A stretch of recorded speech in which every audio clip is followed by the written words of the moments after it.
करणं खूप सोपं आहे. फक्त संख्या तयार करत असताना आपल्याला लक्ष द्यावं लागेल. एकक, दशक, शतक, हजार, 10,000 नेमकं या अंकाचं स्थान काय आहे हे आपल्याला जर लक्ष देऊन केलं तर आपल्या सगळ्या संख्या बरोबर येतात. तर बघा, गणित आहे 3 श 4 ह 3 श 4 ह. त्यानंतर आहे 5 द 5 द आणि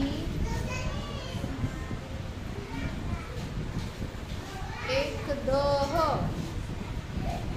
1 द ह.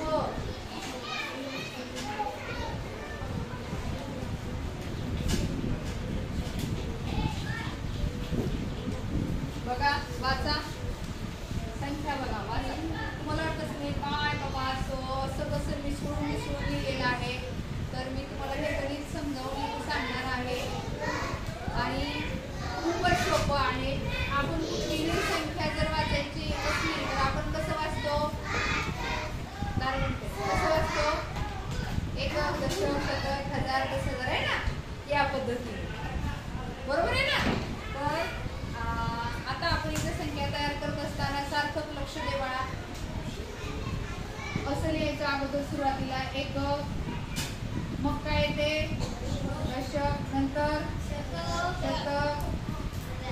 हजार आणि नंतर 10,000. हा झाला अगदी बरोबर करेक्ट असलेला क्रम. इथं कसं दिले का रे? नाही. मग इथं काय दिले? मी सोडून दिले. मला कशा दिले, मला ख दिले, मला नंतर दिले है ना. एका सोयीनं दिले का? ह्याला बघून आपण बदलून जायचंय का? काय करायचंय मग? हा, असा योग्य क्रम आपल्याला या ठिकाणी लावायचा. मग आता असं केलं तर आपल्याला संख्या तयार करणं एकदम सोपं जाणार आहे. पहा कसं जाणार आहे. एकक, किती एकक आहे? 2. दशक बघा कुठं आहे? इथं. किती दशक आहे? 5. मग दशकाच्या ठिकाणी लिहा 5. शतक बघा किती आहे? 3 शतक. 3 लिहा शतकाच्या खाली. ह किती आहे रे? 4 ह. इथं लिहा 4. आणि 10,000 किती आहे रे? 1. संख्या किती तयार झाली बघा? 14,352. या पद्धतीनं आपल्या समोर संख्या तयार झालेली. आता इथं तुम्हाला स्वतःला संख्या तयार करायची. ओके, तयार आहात? आता बघा, मी इथं काय करणार आहे, फक्त अंक पुसणार आहे आणि इथं तुम्हाला दुसरा अंक टाकून देणार आहे.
काय वहीवर सोडवायचं आहे.